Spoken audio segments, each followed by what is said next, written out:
Chief justice Lahore high court Muhammad Qasim Khan نے Malik safe ul Malook Khokhar کی درخواست پر سماعت کی۔ ملک سیف الملوک کھوکر اپنے وکیل احسن مون کے ہمراہ پیش ہوئے۔ احسن مون ایڈوکیٹ نے موقف اختیار کیا کہ سابق چیف جسٹس پاکستان نے کھوکر پیلس کے حوالے سے از خود نوٹس لیا، جس کی تحقیقات کے لیے سینئر ممبر بورڈ نے کمیٹی تشکیل دی۔ کمیٹی نے کھوکر نیاز بیگ میں خریدی گئی اراضی کی رپورٹ عدالت پیش کر دی اور کھوکر برادران کو بے قصور قرار دیا گیا۔ اب حکومت کے احما پر ملک سیف الملوک کھوکر اور اس کے گرد نواح میں ملکیت اراضی پر قائم گھروں کے خلاف آپریشن کیا گیا۔ سرکاری وکیل بولا درخواست گزار مجاز عدالت میں جانے کی بجائے براہ راست یہاں آ گیا۔ درخواست گزار حقائق چھپا رہا ہے۔ کھوکر پیلس کے خلاف مسماری آپریشن نہیں کیا گیا بلکہ اس کے گرد و نواح میں سرکاری اراضی پر قائم تجاوزات کے خلاف آپریشن کیا گیا۔ چیف جسٹس نے کہا کہ کون سی قیامت آ گئی تھی کہ سول کورٹ سے حکم امتناعی کے باوجود کھوکر پیلس کے خلاف آپریشن کیا گیا۔ احسن مون ایڈوکیٹ نے کہا سپریم کورٹ کے حکم پر اعلیٰ سطحی انکوائری کمیٹی نے اپنی انکوائری میں اس کو اراضی کا مالک قرار دے دیا ہے۔ عدالت نے فریقین کے وکلا کے دلائل سننے کے بعد کھوکر پیلس کی مسماری بارے ڈی سی کی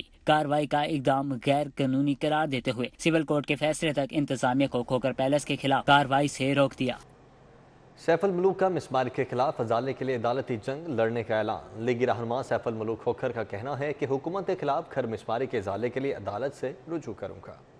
مجھے تو یہی سزا دی جا رہی ہے کہ جو میاں محمد نواز شریف کے میں ساتھ کھڑا ہوں، اپنی جماعت کے ساتھ کھڑا ہوں، وہی سزا دی گئی۔ ان کی بھول ہے، یہ نیازی کی، اس گورنر کی، اس وزیر اعلیٰ کی بھول ہے کہ میں مشرف دور میں بھی یہ اپوزیشن برداشت کی، اس کے بعد بھی ہمیں ٹارگٹ کیا گیا۔ آج تک ہم اپنی جماعت سے پیچھے نہیں ہٹے۔ ہم اللہ کے فضل و کرم سے نہ بکنے والے ہیں نہ جھکنے والے ہیں۔ آگے بڑھتے ہیں۔ مکھن پورہ، کوٹ، خواجہ سعید اور چاہ میرا میں گیس کی بندش پر شہری سراپا احتجاج ہیں۔ جب سے سردی آئی ہے گیس نہیں آتی، جبکہ متبادل ایندھن جیبوں پر بھاری پڑ رہا ہے۔ اسی پر بات کرتے ہیں حسین اولک سے۔ حسین آگاہ کیجیے۔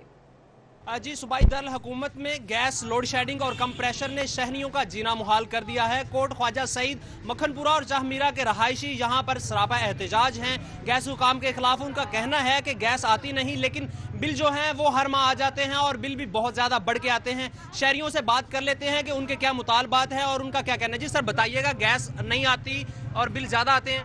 جی بالکل ایسی ہے، گیس کا تو نام و نشان ہی نہیں ہے۔ رات کو 3 بجے تک جا کے کہیں پر تھوڑی بہت گیس ملتی ہے، اور بل جو ہے نا مہینے بعد جو ہے نا 5000 6000 اتنے بل آ رہے ہیں۔ اور ایل پی جی کا آپ کو تو پتہ ہی ہے، ایل پی جی کے جنہوں نے ریٹ کتنے کیے ہوئے ہیں۔ اب بازار سے جو ہے نا سلنڈر بھرا کے وہ لا کے ہم نظام چلا رہے ہیں۔ سابقہ حکومت نے بڑا اچھا کام کیا تھا، اس کی حکومت میں انہوں نے ہمیں گیس لا کے دی۔ ادھر گیس جاتی نہیں، جیسے سردیاں ہو گرمیاں ہو گیس نہیں جاتی تھی۔ اب مسئلہ بہت زیادہ ہے، بل بھی بہت زیادہ ہے اور گیس ہے کوئی نہیں ہے۔ تو آپ اس کا اعلیٰ حکام تک ہماری آواز پہنچائیں آپ، ٹھیک ہے نا۔ یہ مکھن پورہ علاقہ ہے، یہاں پہ گیس کا نام و نشان تک نہیں ہے۔ جی بالکل، یہ رہائشی ہیں مکھن پورہ کے، کوٹ خواجہ سعید کے، جن کا یہ کہنا ہے کہ بل بہت زیادہ آتے ہیں اور گیس نہیں آتی۔ اس کے علاوہ جو متبادل ایندھن ہیں ان کی قیمتیں اتنی ہائی ہو گئی ہیں کہ وہ غریب عوام کی جیبوں پر بھاری پڑ رہی ہیں۔ اس لیے ان کا گیس حکام سے یہی مطالبہ ہے کہ براہ کرم گیس کی جو فراہمی ہے اس کو بحال کیا جائے۔ جی ٹھیک ہے حسنین، بہت شکریہ آپ کا۔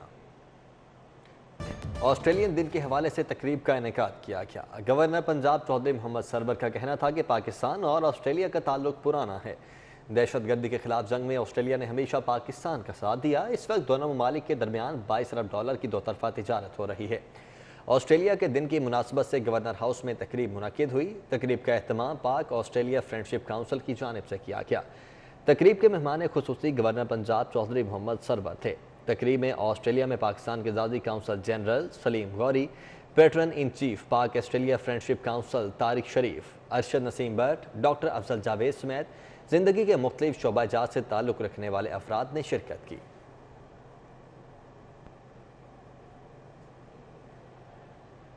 ڈی سی لاہور مدثر ریاض کی زیر صدارت میٹ کمپنی اور غیر قانونی مصباح خانوں کے حوالے سے اجلاس کیا گیا۔ میٹ کمپنی کی غیر قانونی مصباح خانوں کے خلاف کارکردگی غیر تسلی بخش قرار دی گئی۔ ایم سی ایل اور میٹ کمپنی کا غیر قانونی مصباح خانوں کے خلاف مشترکہ آپریشن کا فیصلہ کیا گیا ہے۔ ڈپٹی کمشنر لاہور کی زیر صدارت اجلاس میں سی سی او ایم سی ایل حافظ شوکت اور میٹ کمپنی کے نمائندگان نے شرکت کی۔ اجلاس میں ایم سی ایل کا پمپکو کے ساتھ ہونے والے معاہدے کا جائزہ لیا گیا۔ میٹ کمپنی نے اپنے کام کے طریقہ کار اور دائرہ اختیار کے بارے میں تفصیلی طور پر بریفنگ دی۔ شہر میں ہونے والے دوروں اور ملاقاتوں کا احوال جانیے اس رپورٹ میں۔ صوبائی وزیر خوراک عبدالعلیم خان کی زیر صدارت اجلاس ہوا۔ اجلاس میں آئندہ سیزن سرکاری سطح پر گندم کی خریداری کے لیے مختلف تجاویز پر غور کیا گیا۔ اجلاس میں صوبائی وزیر میاں اسلم اقبال ہو سکے۔ صوبائی وزیر صنعت و تجارت میاں اسلم اقبال سے پارٹی کارکنوں اور مختلف شعبوں سے وابستہ افراد نے ملاقاتیں کی۔ اسلم اقبال کا کہنا تھا کہ حکومت عوامی مینٹیننگ باڈی کے اجلاس میں اہم فیصلے کر لیے گئے۔ LDA سٹی نیا پاکستان اپارٹمنٹس کی الاٹمنٹ کے طریقہ کار، قیمت، اہلیت کے معیار اور شرائط و ضوابط کی منظوری کابینہ سے لی جائے گی۔ ٹاؤن شپ انڈسٹری ایسوسی ایشن کے وفد نے Lahore chamber of commerce and industry کا دورہ کیا۔ صدر میاں طارق مصباح، سینئر نائب صدر ناصر حمید خان سے ملاقات کی۔ کوٹ لکھپت ٹاؤن شپ کی صنعتوں کو درپیش مسائل اور ان کے حل کے لیے تبادلہ خیال کیا گیا۔ پسماندہ علاقوں میں تعلیم کے فروغ کے لیے سائٹ فاؤنڈیشن سرگرم ہے۔ پسماندہ علاقوں کے لیے اسکول سے اسٹیشنری، کمپیوٹرز، کتابیں اور دیگر سامان بھجوایا جا رہا ہے۔ اسکولز کی بہتری کے لیے سائٹ فاؤنڈیشن آزاد جموں و کشمیر اور ڈسٹرکٹ نوشہرہ خیبر پختونخوا سمیت دیگر علاقوں میں اسٹیشنری اشیاء بھجوا رہی ہے۔ فاؤنڈیشن نے مذکورہ علاقوں میں لائبریری کے لیے کتب، مستحق بچوں اور اساتذہ کے لیے کرسیاں، کمپیوٹرز اور سائنس لیبارٹری کی اشیاء فراہم کی ہیں۔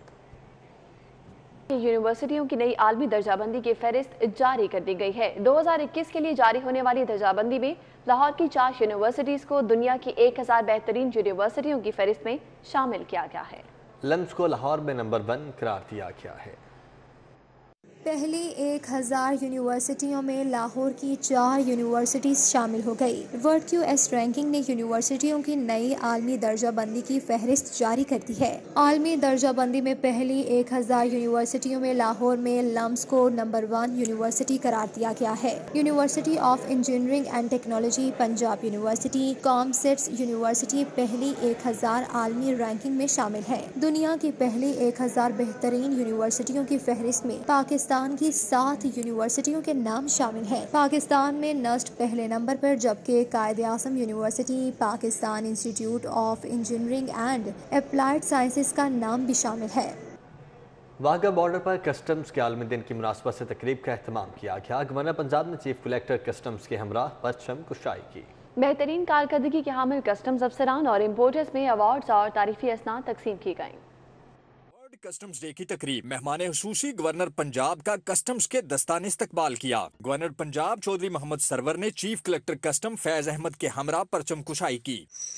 محمد سرور نے خطاب میں کہا کہ کسٹمز نے کرونا کی مشکل صورتحال میں توقعات سے زیادہ بہتر کارکردگی کا مظاہرہ کیا۔ گورنر ہاؤس میں کسٹمز افسران کے لیے تقریب کے انعقاد کا اعلان کیا۔ میں آج آپ کو بھی یہ دعوت دینا چاہتا ہوں کہ جتنے بھی آپ کے آفیسر جنہوں نے اس مشکل وقت میں اپنی کارکردگی دکھائی ہے، میں چاہتا ہوں کہ ان کے رشتہ داروں کو اور آپ کے جتنے بھی افسران ہیں ان کے اعزاز میں گورنر ہاؤس میں ایک ایونٹ کروں گا اور ان کو اپنی طرف سے گورنر پنجاب کی طرف سے اپریسیشن سرٹیفکیٹ جو ہے انشاءاللہ دوں گا۔ چیف کلیکٹر کسٹم فیض احمد نے ادارے کی کارکردگی رپورٹ پیش کی۔ کلیکٹر کسٹم باسط مقصود عباسی نے عہد کیا کہ وہ وردی کی حرمت نبھائیں گے۔